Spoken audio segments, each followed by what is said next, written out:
ഷിജി ബിജു.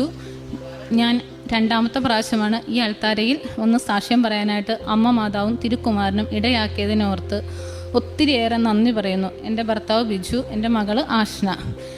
ഞാൻ 9ാമത്തെ പ്രാവശ്യമാണ് ഉടമ്പടി പുതുക്കുന്നത്. 2022 മെയ് 1-ാം തീയതിയാണ് ഈ പരിഭവനമായ മണ്ണിൽ ഞാൻ ആദ്യമായി കാലുകുത്തുന്നത്. അതിനുശേഷം ഞങ്ങൾക്ക് മാതാവ് ചെയ്ത ഒട്ടേറെ അനുഗ്രഹങ്ങളും അനുഭവങ്ങളും ഞാൻ ജൂൺ 3-ാം തീയതി ഒരു സാക്ഷ്യമായി ഇവിടെ പറഞ്ഞിരുന്നു ഈ ആൾത്താരയിൽ. അതിനുശേഷം ഞങ്ങൾ മെയ് 12-ാം തീയതി ഞാൻ ഉടമ്പടി പുതുക്കാൻ വന്നപ്പോൾ എൻ്റെ ഒരു നിയോഗമായി എൻ്റെ മകൻ്റെ ഒരു വിവാഹക്കാര്യം അമ്മയുടെ മുന്നിൽ സമർപ്പിച്ചു. നിയോഗം വെച്ച് ഞാൻ പുറത്തിറങ്ങിക്കഴിഞ്ഞ് ഞാൻ വീട്ടിൽ ചെന്ന് ഒരു കേരള മാട്രിമോണി രജിസ്റ്റർ ചെയ്തു.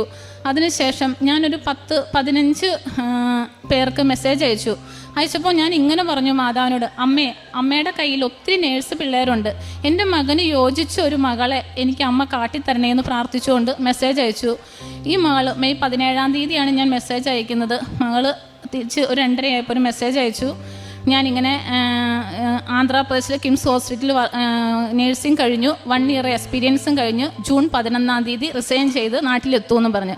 അപ്പോൾ ഞങ്ങൾ പറഞ്ഞു, അങ്ങനെയാണെങ്കിൽ ജൂൺ 11-ാം തീയതിക്ക് ശേഷം നമുക്ക് ആലോചിക്കാമെന്ന് പറഞ്ഞു. പക്ഷെ ഞാൻ എപ്പോൾ പ്രാർത്ഥിക്കുമ്പോഴും മാതാവ് എന്നോടൊരു ഡേറ്റ് പറയുന്നുണ്ടായിരുന്നു, ജൂൺ 3-ാം തീയതി. ഞാൻ ഇവൻ്റെ വിവാഹകാര്യത്തെക്കുറിച്ച് പ്രാർത്ഥിക്കുമ്പോൾ ഒക്കെ മാതാവിനോട് ജൂൺ 3 എന്ന് പറയും. തികച്ച യാദൃച്ഛികമായി മെയ് 17-ാം തീയതി ആലോചന തുടങ്ങി. ഞങ്ങൾ അങ്ങോട്ടോ ഇങ്ങോട്ടോ പോകുകയോ ഒന്നും ചെയ്യാതെ ജൂൺ 2-ാം തീയതി ഇവരെ വീട്ടിൽ നിന്ന് ഞങ്ങളുടെ വീട്ടിൽ വന്ന് ഈ കല്യാണം ഉറപ്പിച്ചു. അതിനുശേഷമാണ് അന്ന് വൈകിട്ടാണ് ഞാൻ ഓർക്കണത്, മാതാവ് എന്നോട് ജൂൺ 3 എന്നൊരു ഡേറ്റ് പറഞ്ഞിട്ടുണ്ടല്ലോ.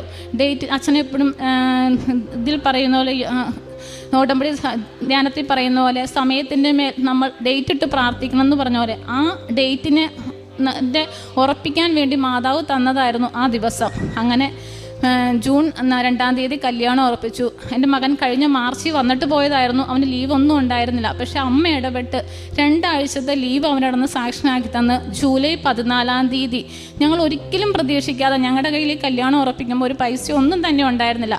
യാതൊരു കടവും ബാധ്യതയും ഒന്നും കൂടാതെ ഒത്തിരി നല്ല കാനായിലെ കല്യാണ വീട്ടിൽ ഈശോയും മാതാവും ചേർന്ന കല്യാണം നടത്തി തന്ന പോലെ ഞങ്ങളുടെ വീട്ടിൽ വളരെ ഭംഗിയായി ഈ മകളെ ഞങ്ങളുടെ വീട്ടിൽ എത്തിച്ചു തന്നു. ഇതായിരുന്നു എൻ്റെ ഏറ്റവും വലിയ സാക്ഷ്യം. അമ്മ മാതാവിനോട് എത്ര നന്ദി പറഞ്ഞാലും തീരാത്തൊരു സാക്ഷ്യമാണ്. അത് ഞങ്ങളും പ്രതീക്ഷയിലും നല്ല കുടുംബത്തിൽ നിന്ന് തന്നെ മകള് UK. അതുപോലെ തന്നെ മകൾക്ക് അവൻ 2 ആഴ്ചയ്ക്ക് ശേഷം അവൻ തിരിച്ചുപോയി. അതിനുശേഷം ഞങ്ങൾ UK പോകാൻ തന്നെ വേണ്ടി എല്ലാ കാര്യങ്ങളും പെട്ടെന്ന് ഞങ്ങൾക്ക് മെഡിക്കലിന് ഡേറ്റ് തന്നിരുന്ന ഈ മാസം 2-ാം തീയതി ആയിരുന്നു. പക്ഷെ ഞങ്ങൾ അതിൻ്റെ തലയാഴ്ച തന്നെ ഞങ്ങൾ മെഡിക്കൽ എടുക്കാനും അതുപോലെ PCC പ്രോസസ്സ് എല്ലാം കംപ്ലീറ്റ് ചെയ്ത് ഈ കഴിഞ്ഞ വെള്ളിയാഴ്ച മോൾക്ക് പോകാൻ വേണ്ടി വിസയ്ക്ക് വെച്ചു. എത്രയും പെട്ടെന്ന് അങ്ങോട്ട് പോകാൻ വേണ്ടി മാതാവ് അനുഗ്രഹിക്കുമെന്ന് ഞങ്ങൾ വിശ്വസിക്കുന്നു. അതുപോലെ തന്നെ ഞങ്ങളുടെ കുടുംബമായിട്ട് ഇവിടെ നിൽക്കാൻ കാരണം ഞങ്ങൾ മെയ് 1-ാം തീയതി 22-ൽ ഉടമ്പടി എടുത്തതിന് ശേഷം എല്ലാ ദിവസവും രാവിലെയും വൈകിട്ടും ഓരോ മണിക്കൂർ വീതം ഞങ്ങളുടെ വീട്ടിൽ പ്രാർത്ഥനയുണ്ട്. അതാണ് ഞങ്ങൾക്ക് അമ്മ തന്ന ഏറ്റവും വലിയ കൃപ. വൈകിട്ട് 1 മണിക്കൂർ എൻ്റെ ഹസ്ബൻഡ് വേദോസം, വൈകുന്നേരം 1/2 മണിക്കൂർ വായിക്കും. അതിനുശേഷം ഞങ്ങൾ ഉടമ്പടി പ്രാർത്ഥന ചെല്ലും. അതുപോലെ രാവിലെ ആണെങ്കിൽ ഞങ്ങൾ ഉടമ്പടി പ്രാർത്ഥനയും കൊന്തയും ചൊല്ലി പ്രാർത്ഥിക്കുക. അങ്ങനെ ഒരു കൃപയിൽ വളരാനായിട്ട് ഞങ്ങളുടെ കുടുംബത്തിന് സാധിച്ചു. അങ്ങനെ അതുപോലെ ഞങ്ങൾക്ക് പ്രേക്ഷിത പ്രവർത്തനം ഞങ്ങളിവിടുന്ന് പേപ്പർ കിട്ടിക്കഴിഞ്ഞ് കഴിഞ്ഞാൽ ആ പേപ്പർ അന്ന് വൈകിട്ട് ഞങ്ങൾ പ്രാർത്ഥനയിൽ വയ്ക്കും. എല്ലാ പേപ്പറിലും ഉടമ്പടി എണ്ണ പുരട്ടി ഞങ്ങൾ വിശ്വാസത്തോടും പ്രാർത്ഥനയോടും കൂടി തന്നെ ആ പേപ്പർ എല്ലാവർക്കും കൊടുത്ത് ഞങ്ങളുടെ അനുഭവങ്ങൾ പറയും. അതുപോലെ തന്നെ കാരുണ്യ പ്രവർത്തനം ഞങ്ങൾ കല്യാണം കഴിഞ്ഞിട്ടായാലും അതുപോലെ ഞങ്ങളുടെ വിവാഹ വാർഷികത്തിനും ഞങ്ങളുടെ അപ്പച്ചൻ്റെ അമ്മയുടെയൊക്കെ ഓർമ്മ ദിവസങ്ങളിലൊക്കെ ഞങ്ങളുടെ അടുത്ത ഓർഫനേജും ഡിസേബിൾഡ് ആയ കുട്ടികളൊക്കെ ഉള്ള ഇതുകൊണ്ട് അവിടെ പോയി ഞങ്ങൾ ഒരു നേരത്തെ ഫുഡ് കൊടുക്കും. അതിലാണ് ഞങ്ങൾക്ക് ഏറ്റവും വലിയ സന്തോഷം തോന്നുന്നത്. ഈ കല്യാണം കഴിഞ്ഞ് പിറ്റേ തിങ്കളാഴ്ചയാണ് ഞങ്ങൾ കുടുംബസമേതം പോയി ഒരു ഓർഫനേജിൽ പോയി ഫുഡ് കൊടുത്തു. അതായിരുന്നു ഞങ്ങളുടെ ഏറ്റവും ആ കല്യാണത്തേക്കാൾ കൂടുതൽ സന്തോഷം തന്നൊരു നിമിഷവും.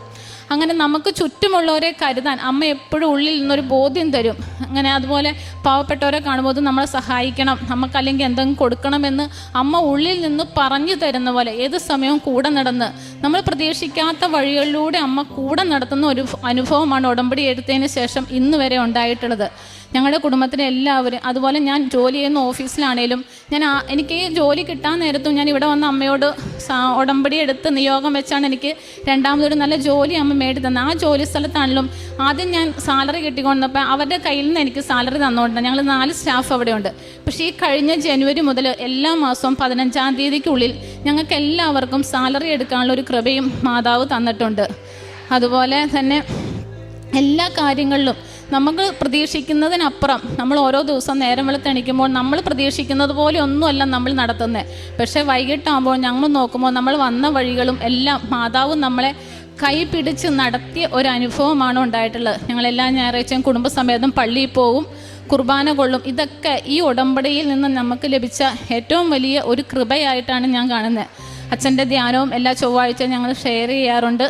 അതുപോലെ തന്നെ എല്ലാ പ്രേക്ഷിത പ്രവർത്തനങ്ങളും ഞങ്ങൾ ചെയ്യാറുണ്ട്. ഇതുവരെ ഞങ്ങൾക്ക് നൽകിയ എല്ലാ കൃപകൾക്കും മാതാവിനോടും തിരുക്കുമാരനോടും നന്ദി പറഞ്ഞുകൊണ്ട് നിർത്തുന്നു.